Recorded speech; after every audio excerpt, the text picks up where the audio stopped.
Assalamualaikum Daniel, nice to see you back again. Boleh ceritakan sikit tentang filem Kami Hysteria? Filem Kami Hysteria ialah filem tentang all girl band, 5 orang, semua perempuan.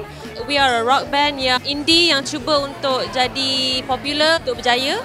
Dan tiba-tiba ada unsur-unsur mistik yang menolong kita orang untuk berjaya. Boleh tak ceritakan sikit watak Diana dalam cerita ni? Watak saya adalah lead untuk band Kami Hysteria ni. Saya main gitar, saya menyanyi. Dalam band ni juga saya adalah antara ketua lah.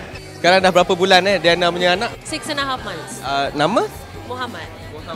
So sekarang dah jadi seorang ibu pula. So boleh tak ceritakan sikit pengalaman sebagai seorang ibu? Pengalaman saya, orang kata the sweet and sour as a mother. Memang saya rasakanlah sepanjang saya membesarkan Muhammad, sifat tanggungjawab saya tu lebih banyak lah. Kiranya macam I'm more disciplined, I'm more responsible, I'm more mature.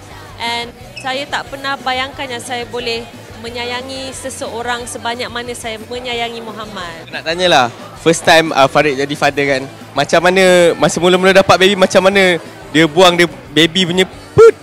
Very funny. Actually sebab dia ramai adik-beradik, dia tak kekok, dia ajar saya. Dia lebih, okay baby, you kena pegang Muhammad macam ni, okay make sure you pegang ni macam ni tau, bukan macam ni. Sebab nanti dia jatuh apa semua. Memang dia terror lah kalau ikutkan. So saya bersyukur. Hello, saya Diana Daniel dan di sini ialah poster Kami Hysteria dan akan datang menjemput anda di Pawagam pada 6 Februari 2014.